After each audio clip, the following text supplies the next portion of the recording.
Yo, what's up guys? It's your boy KRATOZNIZMO back at you again with another tutorial.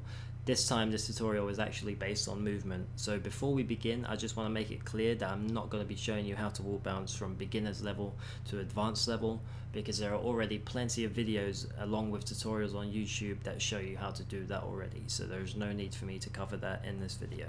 What I will be covering is actually a trick that I've recently taught myself that allows me to bypass the cooldown on the Gears of War 4 wall bounce.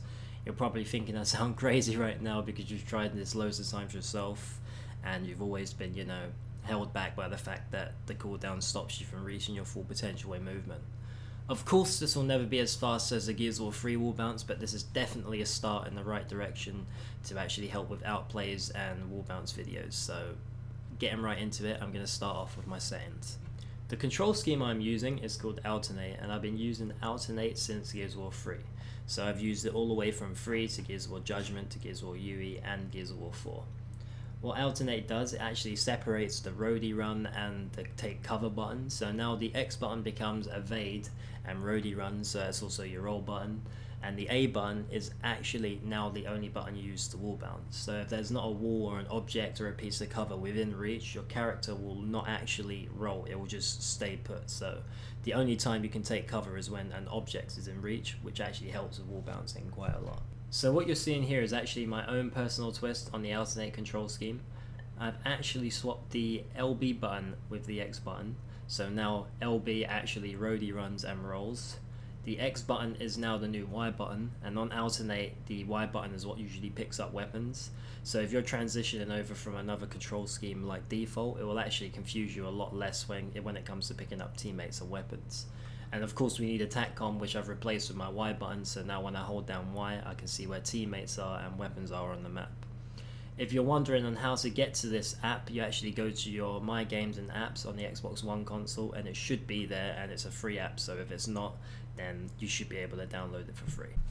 Now onto the AB bounce. I came up with the term AB bounce because I cannot find this type of wall bounce anywhere on YouTube for any Gears of War game. So I just came to the conclusion that I may have just came up with this myself. But straight into it. What you actually need to do is slide into the cover. Any form of cover, this can be low cover, high cover. The moment you hit the cover, you need to continue to press A and B. What this will allow, it will allow your character to come off the cover and then instantly hit the cover again and continue along the wall. As long as you're facing in the right angle, so don't be facing towards the wall, you need to be facing that kind of like a 90-degree angle that I'm facing to there.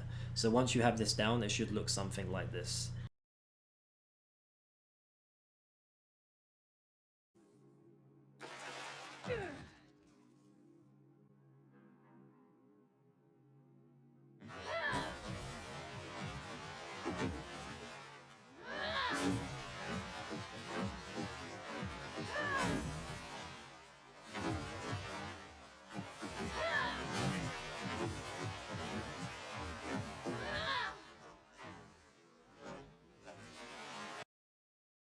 This will take a hell of a lot of time, a hell of a lot of patience, and a lot of practice to get down, because this is a whole new rhythm and technique that your fingers are going to have to get used to.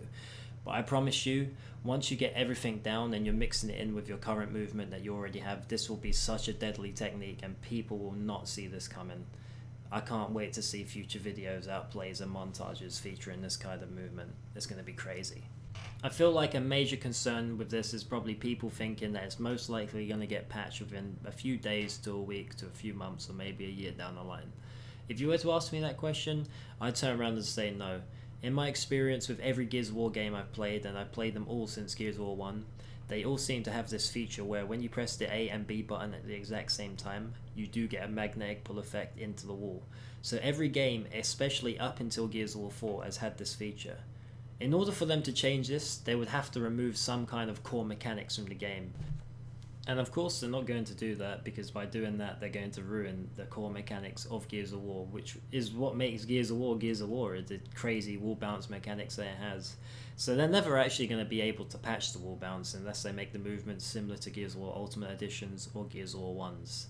And bear in mind, you actually don't have to play on my Alternate control scheme or my settings to do this method, so if you are more comfortable using default or the tournament control scheme, be my guest. But if you do have any other questions regarding the AB bounce or just my settings in general, don't hesitate to leave me a question in the comment section. But on that note guys, I really do hope you enjoyed the video. I hope it helps you out. Peace.